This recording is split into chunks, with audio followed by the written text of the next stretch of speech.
어떤 승부가 만들어졌을 때 풀면 됐겠죠. 2018년도 KT 롤스터도 기대해 주셨으면 롤드컵을 드는 거를 보기만 했었잖아요. 롤드컵에 세 번째로 올라갑니다. 가장 높은 자리에서 진짜 제대로 통쾌하게 한번 복수한 것 같아요. 한계를 모르는 팀 전설 그 자체. 이대로 무너지는 거 아닌가 뭐 이런 얘기까지 나왔었는데.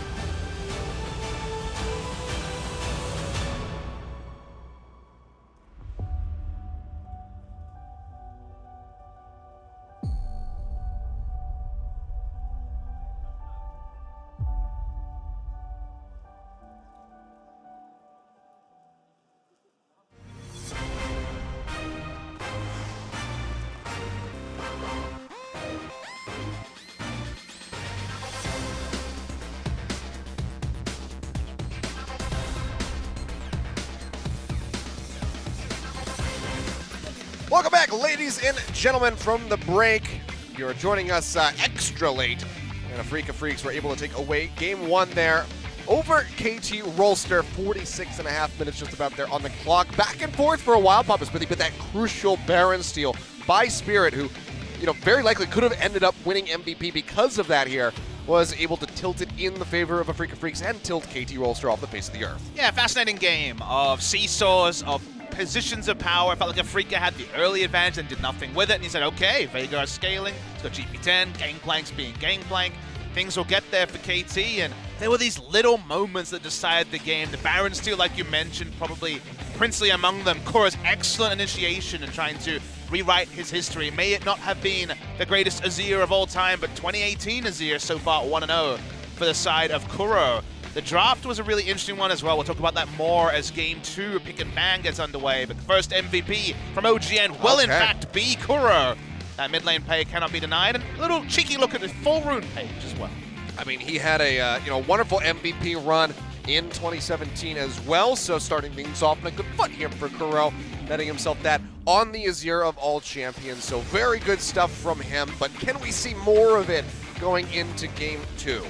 I mean, you have to say, 2017 suggests yes. Kuro had many great games over the course of 2017, started in great style here. This was the first moment where KT had a big advantage. Before that, the Kha'Zix was picked, and then also Gangplank went in too far, and this was a disrespecting of the initiation power of the Zac and also Kuro with some fancy moves himself. But this was the moment here where Kuro needed to find an initiation, needed to be the one, not even on the screen yet, off the screen into the massive knockback. Couple members died, they couldn't finish the game from here, but we knew we were just one good play from Afreeca away from the entire game ending. KT gonna have to try to find a way to bounce back from that one. Still not sure if we're gonna have a swap coming through here. Score crucially missing that smite. Had a couple hiccups here and there. Is that enough for him to get subbed out for Rush? Somebody who's not played competitively for quite some time? I'm gonna say no. I would be very surprised if we saw Rush come in already. I think it's gonna take a little bit more time scrimming with the team on those off days before we see it happen. But I could be wrong. It is very difficult to evaluate, but you look here, score is in the booth. So for now at least, Rush will stay on the bench. It's all right. You guys can Bible thump in the chat all you want.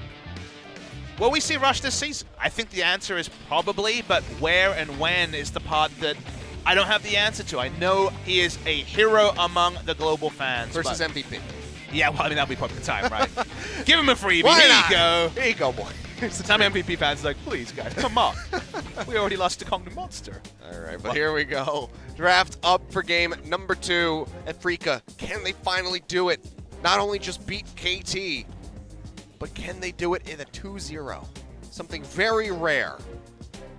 A 2-0 for Afreeca on the first of their season would certainly change some of the storylines that permeated last year, like Afreeca's inability to do so was 3-game series basically every time with them. As we look at the bans here, and we will still once again see the Camille ban. It is a flex ban between Kiin and Spirit. And then Callista, which is just a flat ban across every team everywhere at the moment here. And KT do not wish to first pick Kog'Maw. If we've learned anything, you either first pick him, or he's going to go over to the side of the red team. So, second to ban the Kog'Maw. Ezreal is now the most prized AD carry that's still available. Seeing the pick and ban stats of Callista over history, very high ban rate I believe that's all games ever played in the LCK. A statistic 1921 games, and that would mean, remember, that Kalista was not enabled for a large majority of those 1921 games. Yeah. Lets you know that Kalista's had a very high ban rate when she's been available. And now we're done with the A tier, the S tier, I guess you should say, of AD carries. Doesn't mean like something Tristana might go to the red side if not first picked, because some of those mid laners, like for example the Azir, are going to be something looked at. Maybe a Zoe as well. We'll have to wait and see. Kog'Maw and Rise. Tahm Kench, Yep, those also final a ones. very likely first pick, or Sejuani. So Sejuani banned. Tahm Kench priority has been very, very high. We'll see if KT follow on that trend. Let's take that one off the board. The Kha'Zix still going to be available here.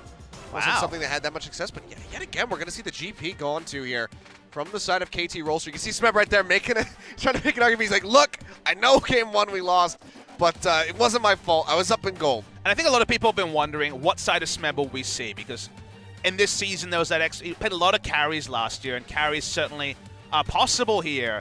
Remember that this is against a carry type. It's against Kiin, who has only shown carries really as his strength. So my read on this is, in another game, remember Shen was banned in game one. Shen's available here. Smeb is a fantastic top lane Shen player, probably the best in the world. He doesn't want to take Shen because Kiin would be very happy on the Gangplank in that counter matchup. So he feels like against this particular matchup, my read is doesn't want to give him the Gangplank, doesn't want to give him a carry matchup. Does mean they first picked the Gangplank that didn't work out for them in game one. Also means that we could see the Gnar come through yet again from the Afreeca Freecs. Just put Kiin right back onto that pick and allow him to try to run away with the top lane. But you can see there, the Kha'Zix going to be coming through. Score trying his hand at it in game one. Spirit this time going to go ahead and take the reins. We would have to be now selected at that final pick on the red side, or very likely banned from KT to provide some coverage I should say, from the Gangplank. That was a hard word. But look at KT. They probably will look towards the bottom lane here, and Braum certainly is jumping up in terms of his tank supports. Braum versus Tahm Kench. Not the most interactive, but we've already kind of taken for granted the bot lane is 4 relic shields and us watching other lanes. And those few picks that KT were really able to get was big help coming through from that Braum. But Varus banned the second round. The last ban that we saw in game number 1 will be picked up here already by Deft. Funny how the bot lane has become the top lane of yore, in that we just don't watch it because everyone's just stacking up all their relic shield stacks. And you mentioned it, Varus was banned in the previous game, a comfortable pick for Deft. Braum Varus is insane pick, CC. One of the reasons why this is strong is Tahm Kench goes for a walk to put down wards. You die instantly to the double stuns coming through, and that's why safety is taken by Kramer. And now I get to answer the dirty question of, will it be relic shield Caitlyn, which I know I didn't like any sort of itemization that wasn't aggressive as a starting item for the Caitlyn in previous metas where people were experimenting with supporting items. So it is Kramer, so we're thinking he's going to go towards the relic shield, but it does doesn't put a I mean, it's smile Kramer. on my face. Maybe it's AP. I don't know what this guy's going to do. Yeah. He's always cooking up some weird stuff. But Malzahar is going to be the first ban to come through from Afreeca here in the second half. Does suggest Azir as a first pick on the red side here for Afreeca Freecs. Kuro could return to that after winning, and There's an Gnar ban. they do get the coverage on the Gnar. So the price of taking Caitlyn, because if Caitlyn was not selected here, there would have been 2 more AD carry bans. Price of taking Caitlyn is that it's a bit safer for the Gangplank in the top side for KT. You always have to trade songs. Why I love Captain's Draft. Why I love Best of 3, because we got the adaptations after the first game. So Malzahar bans so far. Seems like it's going to be a first pick on the red side mid laner. The side of Kuro could just end up being the same mid lane matchup if the Azir is selected. And Rengar safety ban against the Kha'Zix, just like we saw from KT Rolster in game 1. Just take that one off the board. So a few options still remaining there. Maybe we just see the Zac come through on the opposite side. Just have the junglers trade off there. Not quite score style, but see what he wants to go for. Risky because the solo lanes can kind of go crazy here if they last pick a top lane and it's a counter matchup. Maybe Zac will get invaded a lot, and it will be the Zoe ban, and there's no mid laners have been selected yet. Azir versus Veigar, again, could be our matchup here. Depends if Kuro wants to try to hold his pick to later, or if he's just happy to lock in Azir. Okay, this would be very different. They'd also be super heavy on the physical damage if they went here. That'd be quite a lot. Caitlyn, Lucian, and the Kha'Zix. It'd be a pretty bizarre pick to me, but could also be... Okay, think about this. You know what? This is a Lucian top. This is Lucian top to try to bust through the Gangplank. This is a lane counter choice by Kiin. It will not be a Lucian middle.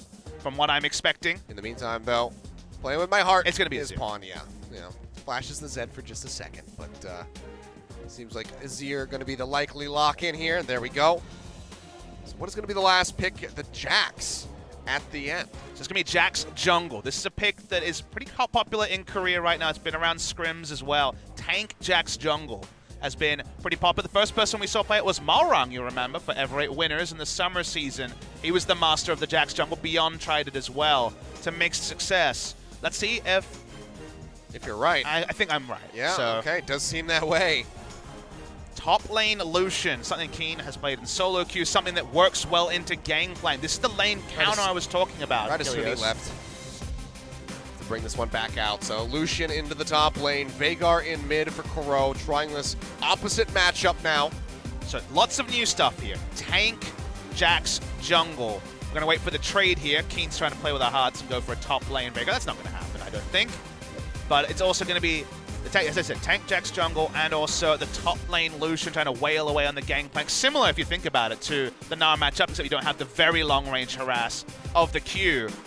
Very interesting. So a lot of new picks. Yesterday, we were getting Vlad top. We're getting turret dives on the Gangplank. Now we're getting Lucian. Everyone, with how popular top lane Gangplank has been in Korea, has been cooking up their own counter, and now we're going Huni style with the top lane Lucian. Like we said, it's going to take some time to kind of flesh out 8.1, figure out what the best picks are going to be, what the best team comps are going to be, so we still have that experimentation coming through. And that's why you have to love this new top lane carry for Afreeca, meaning that, hey, if you got a carry, I've got a carry that beats your carry. That's what happens when Smeb and Kiin face each other. Score on the Tank, Jax, jungle. Not full DPS like you're losing solo queue games. Mid lane, it's going to be the reverse matchup. Azir is going to be on the hands of Pawn, and it's going to be actually the shoe on the other foot this time as farming away with Kuro. Just trading places. In the meantime, it's just going to be a poke fest down into that bottom lane with the Caitlyn and the Varus. Back and forth, built over Peacemaker and a piercing arrow. Lots of P's, lots of poke to be had. Let's go ahead and see how this one's going to turn out. Afreeca now up 1-0. KT, can they go ahead and even the score? Or is this going to be a 2-0, a rare one for the Afreeca Freecs? Let's find out.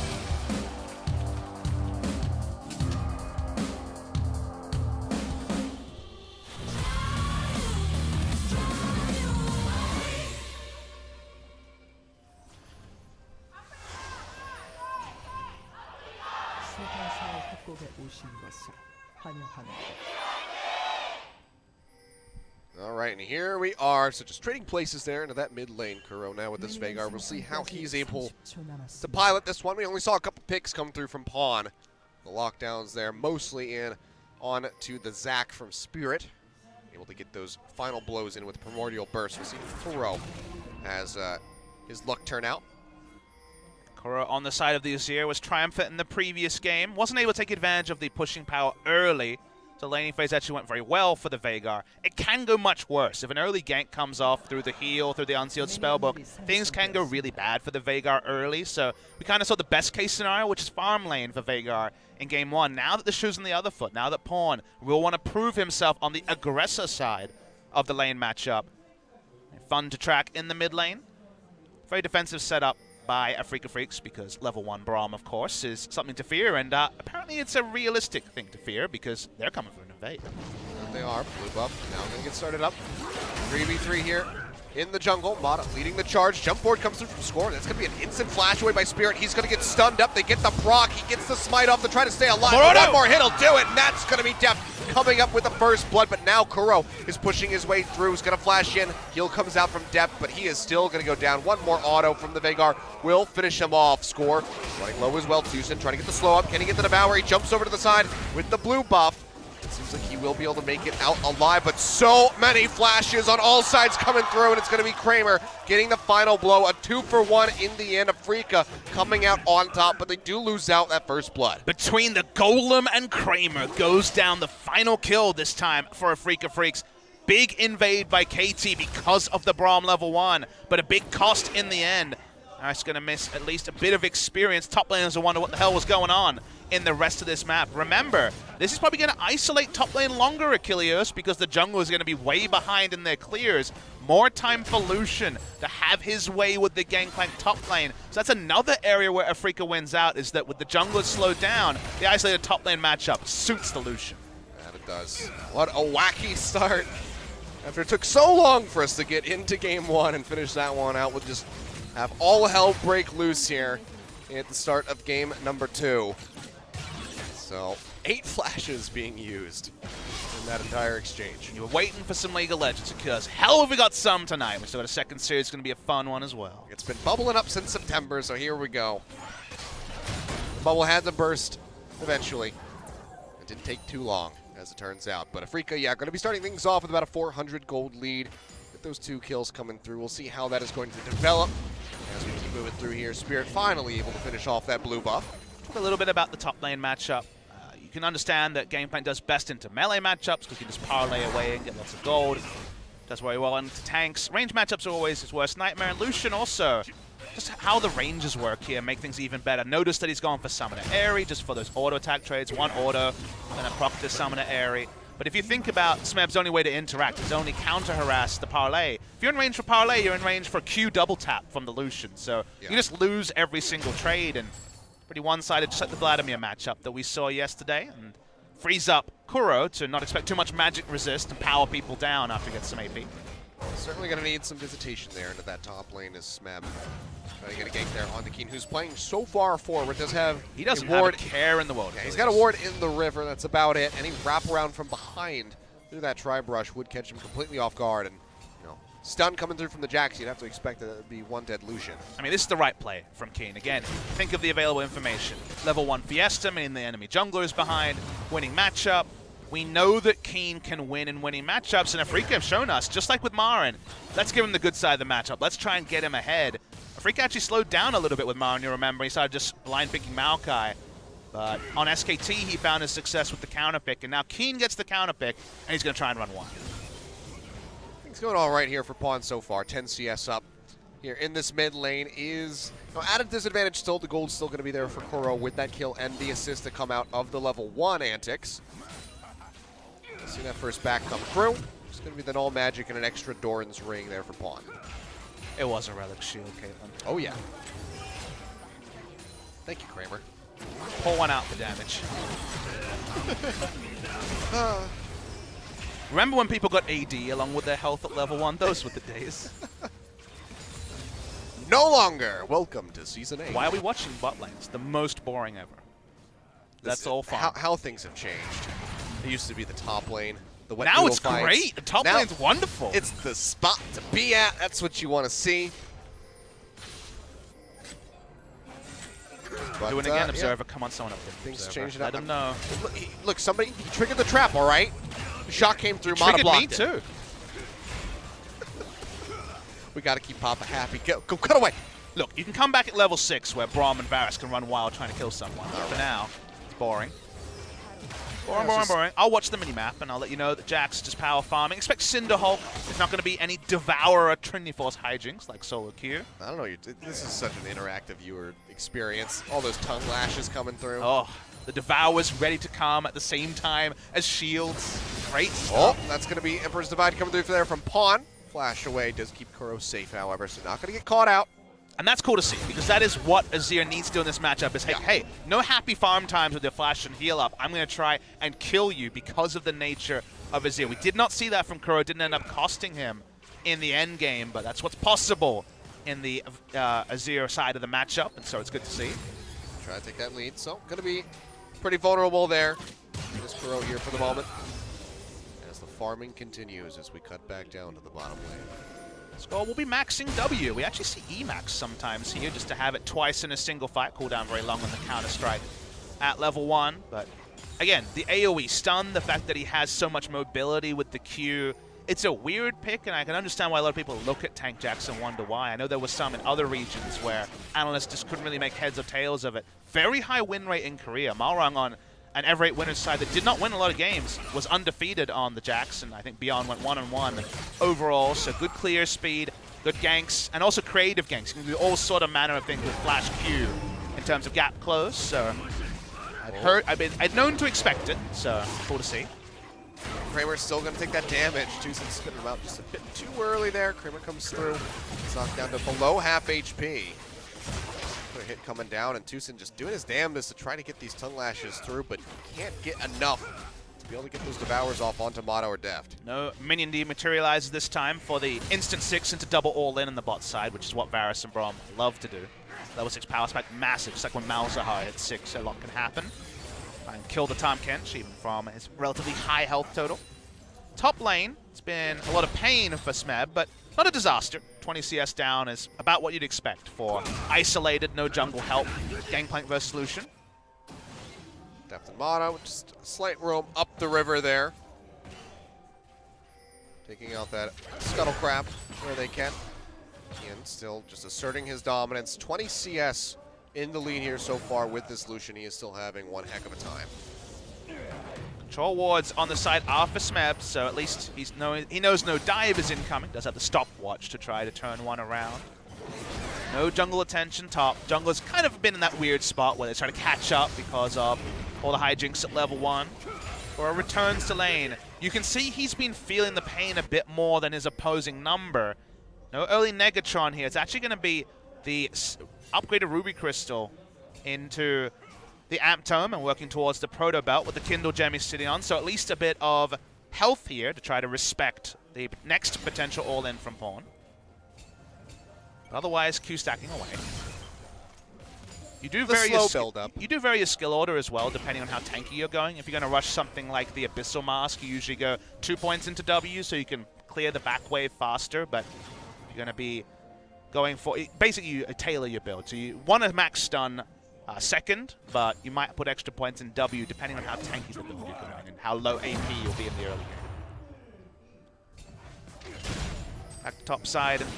Again, Smeb knows not being dived, so he kind of accepts the fact that he gets 2, 3, or 4 minions out of every minion wave.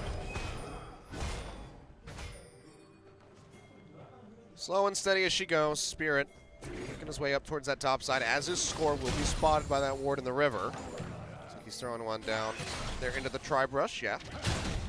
So Spirit could walk in through lane, but it's already shoved so far forward because Kiin has just been all up in Smeb's space this entire time. So no real point, so Spirit can just go ahead and keep going through the jungle. Sort of communication that I think you should compliment a team for is that it's apparent to Afreeca that they don't own the vision around mid to top side. So a lane gank or going for your golems at the top and then a lane gank is probably the only way to prey upon what is a winning lane matchup. So the only way to snowball this matchup is to come through top side. So good communication, but probably won't lead to a kill at this juncture. Pawn hasn't gone for the second all-in. Probably not going to see Event Horizon used with any reckless abandon. His already Proto Belt is complete here, so a little bit of kill potential for Kuro. A little bit of extra damage, but also, you know, that nice little gap closer, maybe gap creator to get away from the Azir. Needed. Yeah, just slow and steady. Taking this one nice and patiently there. Bit of a slow burn of a game. Late game, we try to evaluate who that suits. Pretty hard to read because it feels like Jack's jungle's power level, full tank in the late game, it's kind of undefined. 40% CDR is certainly annoying with all the AoE stuns and still does respectable damage. And then you look at Afreeca and they're Tahm Kench and 4 carries. So it's going to be very interesting as the game flows on. I think there's more hard CC on the side of KT, but again, we've role reversed because Afreeca do have the catch potential of the Veigar, and everyone's dying to the Veigar this game apart from Jax. So I think vision control is going to be the big story. Mid-game vision control, I think, will snowball this game one way or the other.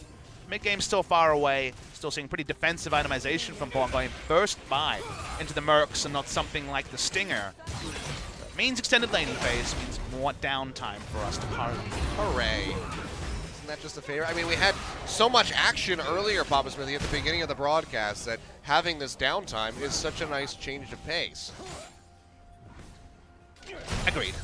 It has been an interesting day, Achilles. We are 2 hours 20 into our broadcast and only at game 2.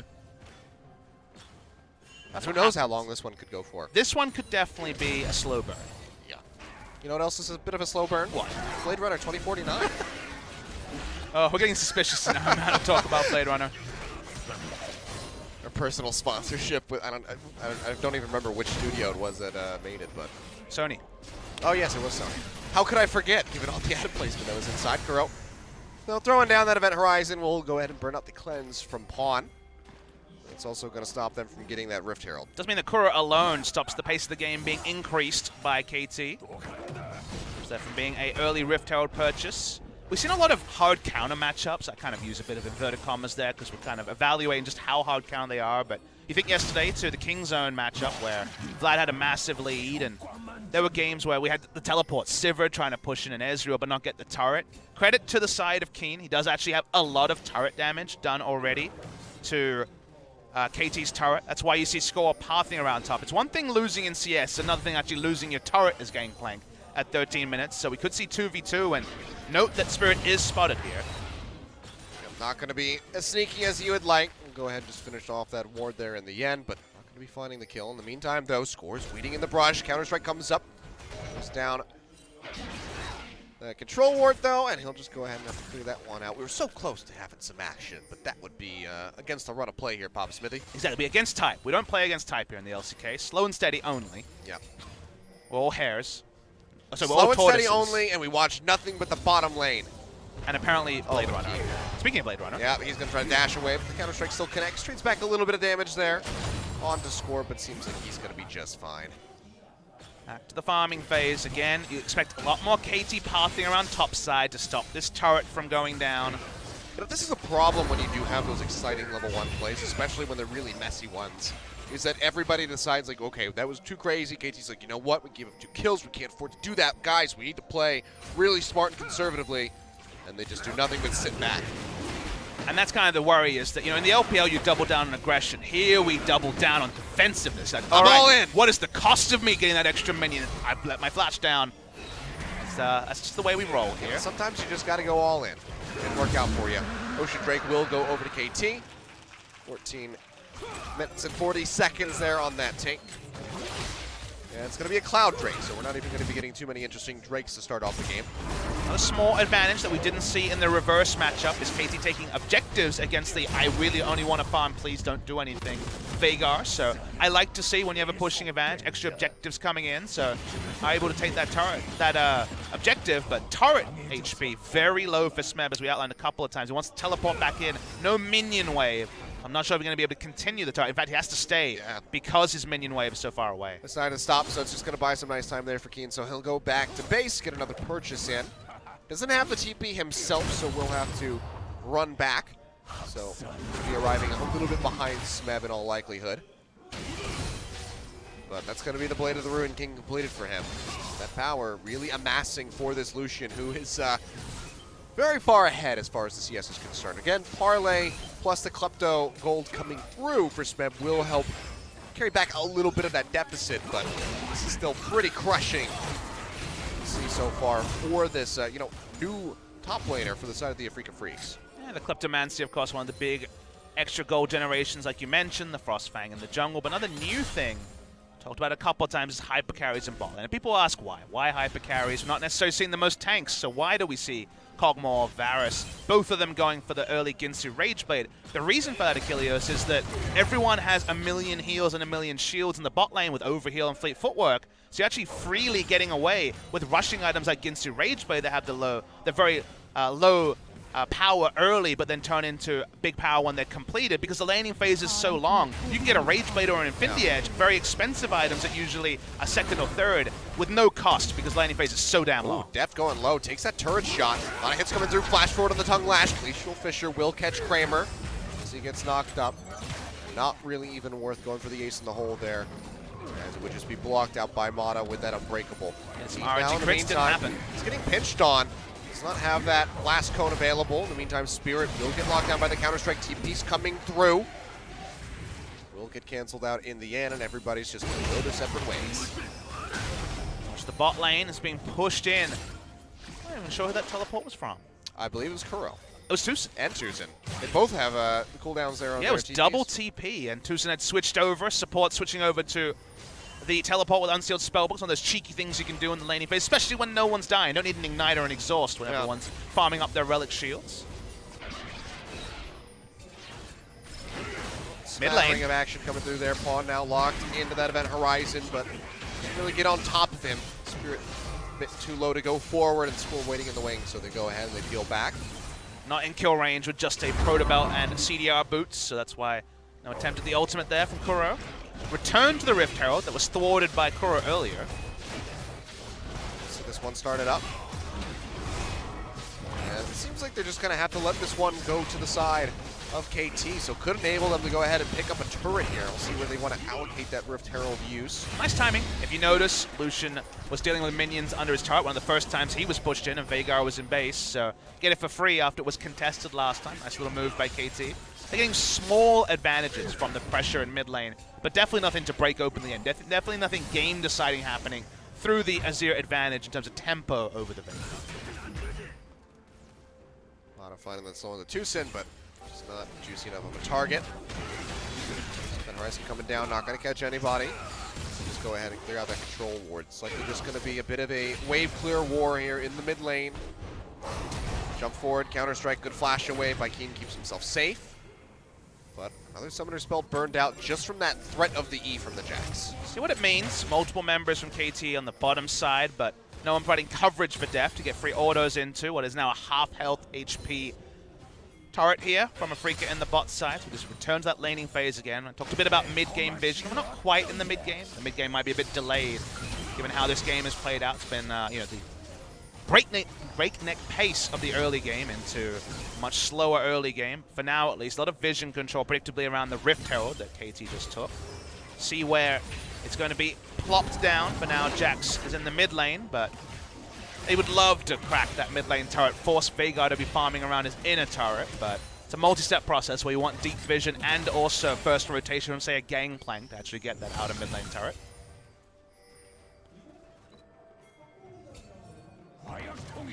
Smeb feeling more confident. He's got the Trinity Force complete, working towards his Yoma's Ghostblade as well, so things getting a bit better after what was, of course, a woeful early laning phase for the GP. Yeah, we'll have that burst damage coming through pretty soon here, but Kiin's still going to be rather elusive, so connecting those barrels is going to be still a bit of a challenge there for him. Yeah, turret HP. The Rift Herald would instant kill the bot lane outer turret. An option there is mid lane. That's going to be the Emperor's Divide coming through. Kuro jumping away with a Proto Belt, throws down that Event Horizon, trying to trade some damage back on the pawn. Oh! He does just that. Leap forward comes with the Spirit, but he cannot get the execution pawn with just a sliver of HP. Will make it out with his life. Now Kuro in a bad spot. Cannon Barrage comes down. He's in with that stopwatch, keeps himself alive and has to flash out at the end. The cannonballs still would have finished him off. Now Rift Herald drawn out into the mid lane, looking to finish off this turret. It seems like they will be able to do so. So first tower for KT going over. Be a bit too late, still looking for the play as TusiN comes in with an Abyssal Voyage. Kiin in on the backside, looking for score. Gets a little bit of damage in onto him, but instead they want Smeb. He's going to be the juicier target, the easier one to lock down. Event Horizon not quite going to be able to lock him in. He's got that orange to keep himself safe, and Smeb, will he make it out here alive? Event Horizon comes down. Oh, it just does! No, wait, he made it out! Are you kidding me? Smeb didn't get caught by the Event Horizon. Zonia's teleport! Holy crap! Look at that by Smeb. Gets out! He makes it out alive at the end with the stopwatch. He's been holding on to that for so long. Sometimes the broken And stopwatch right is nothing, Achilles. Sometimes you're blinging out of control. Saw by Ambition yesterday with his Cataclysm on 5 members. Let's see the replay here. I would love to. We have to have that. In the meantime, yeah, he's gone. Just roll the replay. Who cares about the Azir? What's happening in bot lane? Let's see some more farming. Oh. Ojian, please, I need to catch You know, I think they picked up with the crowd going crazy that something great happened there. Smeb managed to live in spite of everything. The observers were so excited they forgot to record it. I mean, KT's playing. It makes sense. See what that all means. Does mean control wards around Baron for KT. They do own the river. That's why you see them kind of accidentally walking over to this Drake. They'll take that one for free. Waiting for the cool replay. Not going to get that just yet. But KT, they're just happy on controlling the map confidently. Second Drake of the game added to the ocean. Is the pick up there. Drake for KT. On not taking any chances, immediately jumps away before that Event Horizon really even gets cast. Got the Sand Tower set up there into the top lane to help catch the wave. Make sure they're not pushing forward towards that tier 2. Spirit and Kuro in the wings, not going to be looking to pinch in onto that mid side of the map. Moment just going to be wrapping around and joining in. You know, Kuro roaming back up, so we'll just be trying to match pawn up top. Want to try and get some control around the red side jungle here for KT. Baron's certainly a real possibility for them. Counter-Strike to dodge some of the initial damage, and a full tank Jax can tank it forever. They have very high Baron damage with Varus, with the Rage Blade, Azir, and also the Gangplank. Any of these outer turrets around the Baron just adds that insurance, Kilios, for the Baron start. So I think Baron is going to be the big play here for KT Rolster.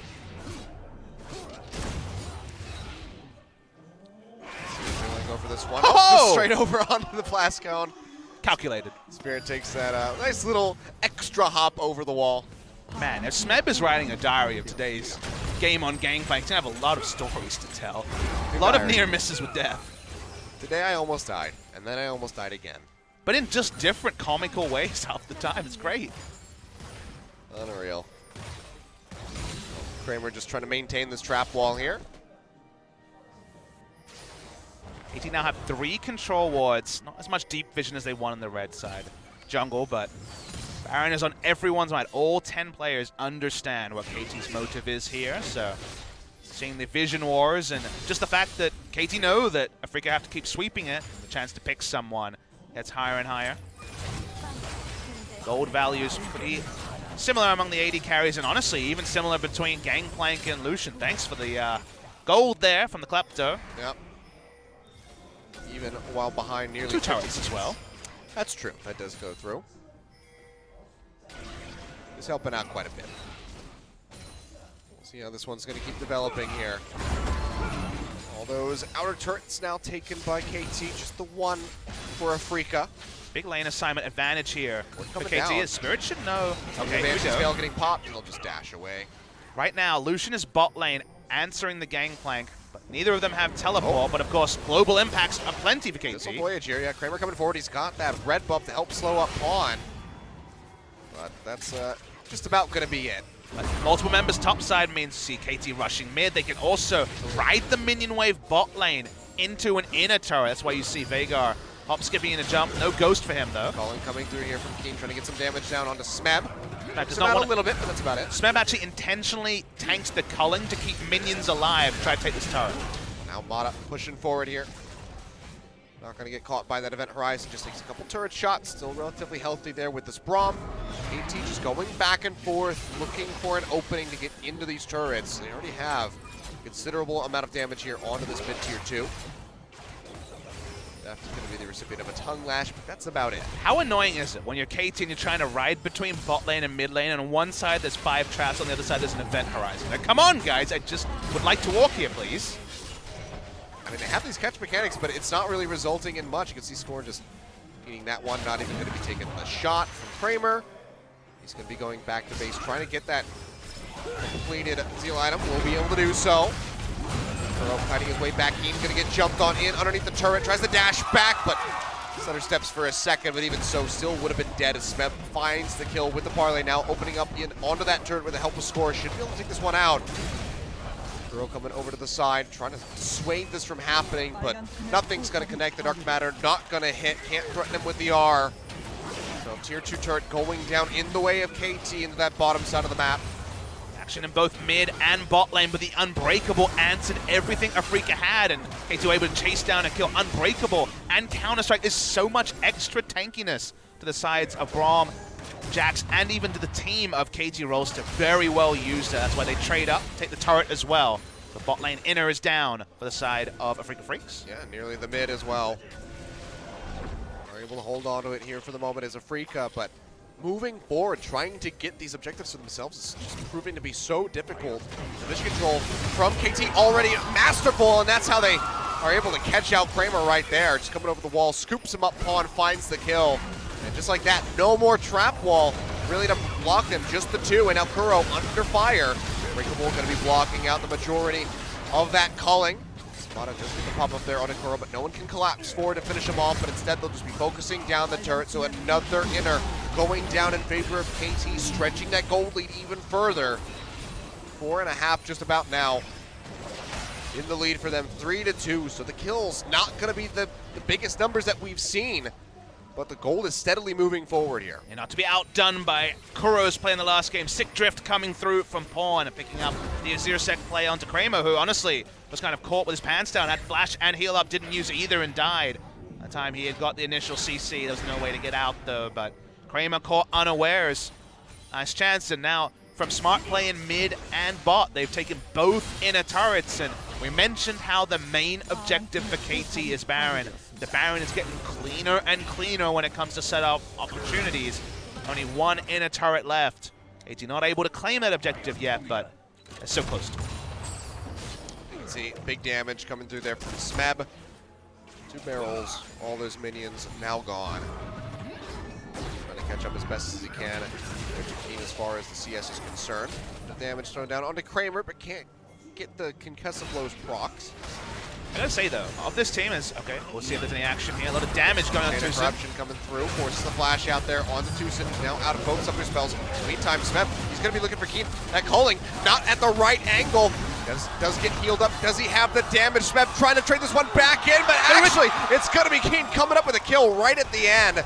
He was able to finish him up, but he's gotta get out of dodge. The score is waiting in the wings, gets a bit of damage down there onto Spirit. Already used the leap strike, a more power to hits, might just finish off that Kha'Zix, but gets slowed up by the Void Spikes in the end. Not going to be able to get that killing blow. The bailout redemption there was so big. It's what turned the fight. Those extra autos at the end would not have happened without the redemption, and even the damage it does was not trivial. Big bailout from TusiN helps Kiin get through the 1v1 that we're at the point of the game that Lucian starts to lose. I mean, yeah, I was going to say, it just shows you how deadly this Gangplank is at the moment. Phantom Dancer, Yomo's Ghostblade with the Trinity Force. And you know what Smeb will say if you ask him post-game? He'll be like, I would have won that in the 1v1. Remember, this is the carry top lane 1v1 matchup between Smeb and Kiin. And yeah, he'll say it was a dishonorable 1v1. He cheated. Got a redemption that put him over the edge. So Kiin comes out with a kill. Cool, guys. Look at explosions. We're going to see the replay here. This is still not the Smeb replay that I want to see, no, OGN. Unfortunately not, but this would have been a one fight by Smeb, but the redemption here, the damage to Smeb, but also the healing to Kiin. This would 100% have been Smeb's victory. When there's a duel, it's dishonorable to play this way, but the dishonorable victor is going to be Lucian. Also, I don't think he got that barrel pop there right at the end, and that might have been enough to finish it off, but didn't quite happen. But that was one hell of a fight. It was certainly close. Smeb gave it his all, but at the end of the day, TusiN cheated. It's a funny old game, League of Legends, as Afreeca trying to use this time with recalls to actually get some control back around the Baron that we talked about that has been taken. Okay. Might just be getting taken out here. TusiN going to get popped up. Does have that great health to go ahead and pop the shield, but it's still not going to be enough with the arrival of the rest of the members of KT. He gets taken down.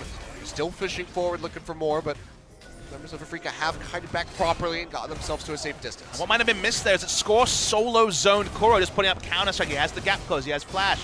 Had to use Event Horizon just to zone the jungler, and now the jungler's trying to secure a second Baron. I mean, we saw Spirit get a steal in game number 1 on that Baron, gets healed up by the redemption as it goes low. Oh, baby! Pawn, all on its own, though, has to go golden, but the Baron still will be secured by Score, and now they're turning their sights back in onto the members of Afreeca.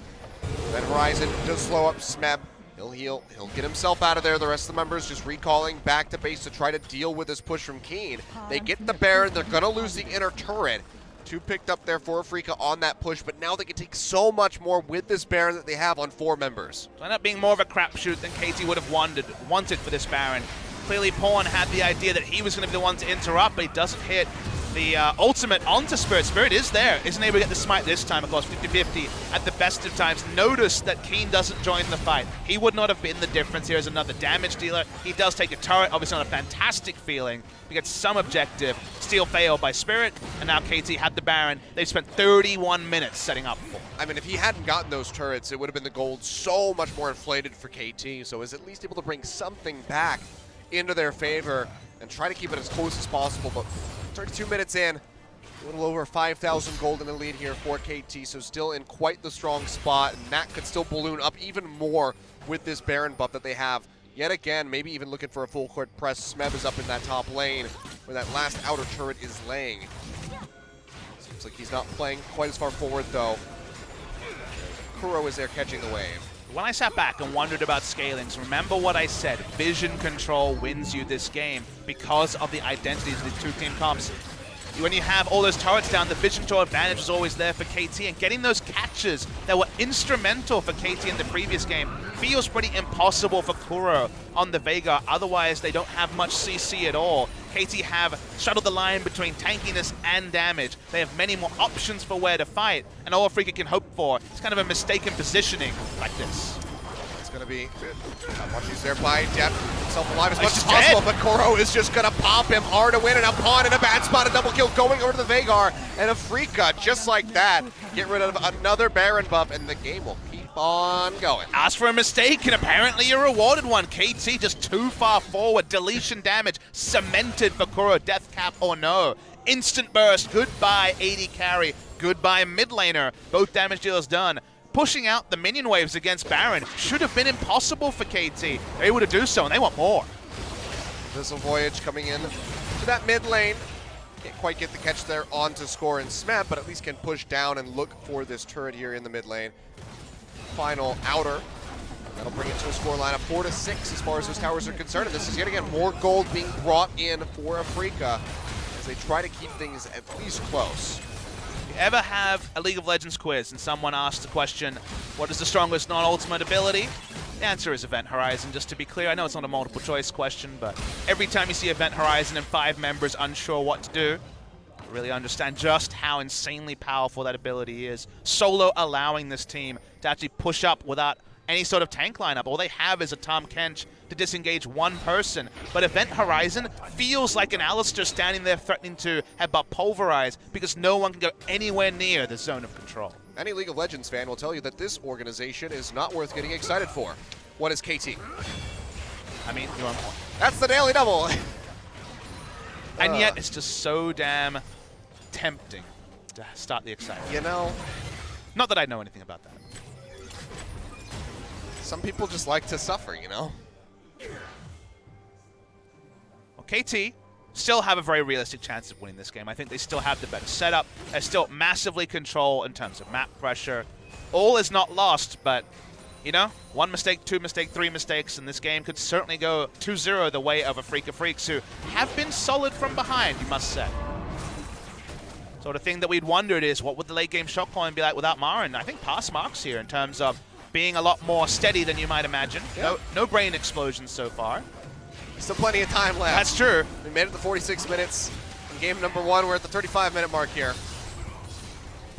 So plenty more opportunities for brain explosions, but certainly something that well, both teams would like to avoid. But after that pick on the Deft and Pawn, might be very close to that happening here from the side of KT Rolster. But all KT have to respect is damage and the single CC. The moment that the Event Horizon is on cooldown, you can walk up and actually put down orders. Apparently not mid lane, it's 5 traps there. And again, it's just, you know, it's like you said, pick your poison. What do you want to deal with? 5 traps or a big spooky circle? Maybe pushing top lane, having 3 lanes pushing. I'll choose that.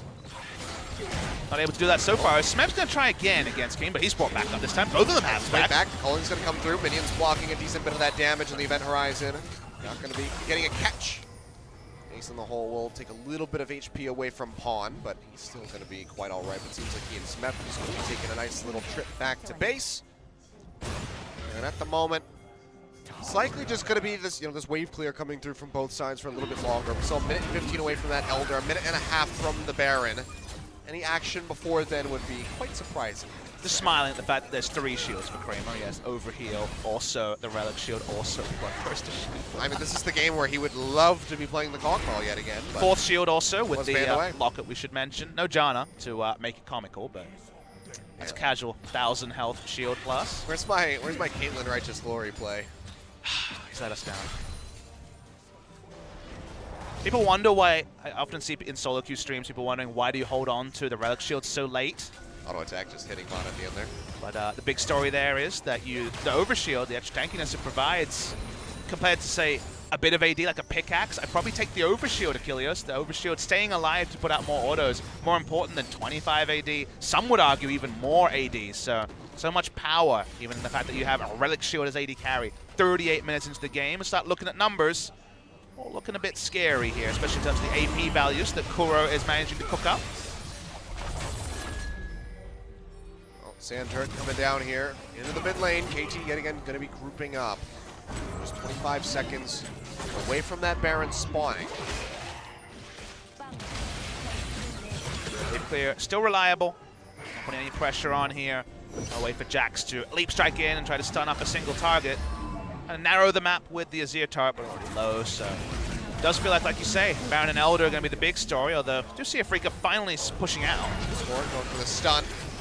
The cleanse coming out immediately there from TusiN, keeps himself safe. That Horizon zones back. Remaining members of KT just a little bit more there. Do remember that now Tahm Kench is a target. Something Yes. like Varus ultimate might be enough to take him down, and then you can kind of run through Afreeca like a hot knife through butter. They are very squishy outside of the inherent tankiness of Tahm Kench Devour. I mean, another thing that Afreeca really has to worry about is the double Guardian Angel that we have going on, the members here of Deft and Smeb. We're going to have to be killing them twice. And it's already been proven quite difficult to finish off Smeb. Now looking to poke in from that right side. KT, even with flashes up, basically the way it plays is wait for the event horizon, then all in. Here's the all in though. That's going to be the Cannonball Barrage getting thrown down. Kiin almost locked up with those concussive blows, but Kuro has eliminated Mana. Immediately just deleting him. Shield getting popped by TusiN. Event Horizon coming down. Has two members locked up inside. Kuro will still be picked off, however. That's going to be 2 kills now. Going over to the members of KT Rolster. Deft finishing off TusiN now. Pawn finishing off Kiin there with that Lucian, taking him out. I almost said Kramer because it's an ADC. But just like that, KT able to win the fight. They pull the trigger on it. Now they're going to be looking to knock down the inhibitors here. Kramer going to do his damnedest to try to defend this, but I think they have to give it up. They're going to try and end Achilles. I think it's a possibility here. They still have 2 huge auto-attack threats in the Azir and the Varus, and if Gangplank can walk up, they can finish this game fast. There's no tankiness on Afreeca. Tries to get that little pop there on Kramer. Doesn't get too much damage, but now they're going to go in. That's going to be that counter-strike coming through. He gets absolutely annihilated, and KT will be able to finish the game here. Just shy of 40 minutes on the clock. They tie it up yet again. Papa Smithy, a Game 2 finish for KT. A Game 3 that has to be played between these two teams. But honestly, I couldn't tell you who's going to win this in the end. We certainly invite a 3rd game between 2 of the big competitors for LCK Spring 2018. Azir has won both sides of this matchup. No one was able to take the reverse side and win the ultimate swag move, especially in the mid lane. KT Rolster do close out the game in the end. Feels like the team that does pick the more reliable 5v5 team, the more initiation in particular. That's my big takeaway. We're what, 6 games into LCK Spring. The team with the initiation is winning more often than not because games are going long, 1 pick, someone's dead, and it doesn't matter from there. It's a really big win here for KT Rolster. They want to start their season with a win. Afreeca thought they could escape with a 2-0, but the 2017 stories remain. 3 games between these two. Every other time this happened in 2017, it was KT picking up the 3rd game win. A glimmer of hope after they took out Deft and Pawn there, but not able to get it in the end. So Game 3 on the horizon. Seems like we're going to be going late, Papa Smithy. I mean, I guess we already kind of knew that. Yep. From the issues at the beginning of the broadcast, but we're encroaching on 8 p.m. and we still have to go through Game 3, and then we got SKT versus Rocks Tigers on the horizon. But first, we got to settle the score here. Can Afreeca Freecs break the loss streak versus KT Rolster and walk away with a victory in their first match of the 2018 season? We're going to get ready to go to a break, and when we come back, we will be answering that question. Blue side has so far taken this series. The blue side first pick going to be so important again. Very excited to see pick it back. Yep. Seen GP, a big pressure there for KT to pick that one up. Will they do it a 3rd time? We'll find out when we come back. So don't go anywhere, ladies and gentlemen. We'll be back in just a few minutes with game number 3. We'll figure out who is going to be winning the first day of LCK here at OGN. Is it Afreeca Freecs for the first time in a long time, or is it going to be KT Rolster?